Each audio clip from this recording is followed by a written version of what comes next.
sûrement une des vidéos les plus ouf que j'ai vues sur internet. En 2024, j'ai sorti 2 vidéos d'1 heure chacune qui ont fait 3 millions de vues chacune. J'ai détesté les fabriquer, voilà, mais si c'était à refaire, je le referais demain. Voilà pourquoi. On commence par l'écriture, 63 pages d'un script pas particulièrement inspiré. Je ne sais pas si vous avez déjà écrit 63 pages d'un sujet qui ne vous intéressait que moyennement quand vous avez commencé l'écriture. Moi, oui. J'ai failli abandonner, j'ai persévéré, 4 sur 10. Ensuite vient la récolte des matériaux, des centaines de fichiers, chaque photo, chaque extrait, chaque interview, chaque portrait, ce sont mes petites mains qui les ont récupérés et très scolairement triés et numérotés, dans des dossiers très scolairement triés et numérotés, rien de très stimulant, j'ai failli laisser tomber, j'ai persévéré, 3 sur 10. Puis vient l'enregistrement de la voix, c'est toujours l'étape la plus compliquée pour moi, bien qu'elle me semble de plus en plus facile avec le temps, notamment parce que je me laisse être de plus en plus naturel. Mais enfin, généralement pour 30 minutes de voix découpée, j'ai 1 heure de voix brute, ce qui fait donc ici 5 heures d'enregistrement, j'ai failli laisser tomber, j'ai persévéré, 2 sur 10. Ensuite vient le montage, j'ai dépoussiéré le projet Premiere Pro pour vous.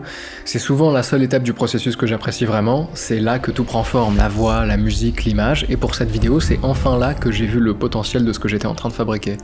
C'est aussi là que j'ai utilisé 2 outils d'Adobe qui ont fait des miracles pour moi quand je me suis lancé sur YouTube tout seul, sans argent et avec des compétences techniques très limitées. Le premier, c'est l'outil de caméra tracking sur le logiciel After Effects de la suite Adobe, un outil qui va notamment vous permettre de placer des éléments graphiques, du texte, une photo, une vidéo, dans des environnements en 3D, virtuels ou réels. J'avais l'habitude d'en mettre vraiment partout quand je commençais parce que c'était super simple à faire et que ça donnait vite un rendu pro, tout en me permettant de donner des infos en restant dans l'univers de la vidéo. Enfin vraiment, c'est génial. Le second, c'est l'outil de motion tracking, toujours sur After Effects, qui vous permettra de suivre un point particulier sur une scène en 2D. Par exemple, ici, je veux afficher le nom de Faker à côté de son personnage pour que ce soit plus clair à suivre. Donc, motion tracking, je place la croix et le carré sur le personnage, l'outil le traque pour moi, et je n'ai plus qu'à coller ce que je veux par-dessus. Enfin voilà, le montage, plutôt un plaisir, 7 sur 10. À part lors du 2e épisode lors duquel j'ai carrément fait un burn-out, voilà, en même temps ça dure 1h30 ce machin, j'ai failli abandonner, j'ai persévéré, 4 sur 10. Ce qui nous donne une note moyenne plutôt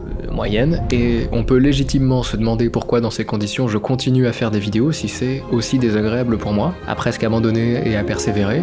Bon, déjà, c'est pas toujours désagréable, mais surtout... Incroyable la vidéo, vraiment. Ce que m'a fait la vidéo, je suis choqué. Qu'est-ce qu'il est fort. Ah, il est fort. J'ai essayé de résister les gars, je peux pas. C'est sûrement une des vidéos les plus ouf que j'ai vues sur internet, c'est vrai. Bon, les larmes, c'est 10 sur 10.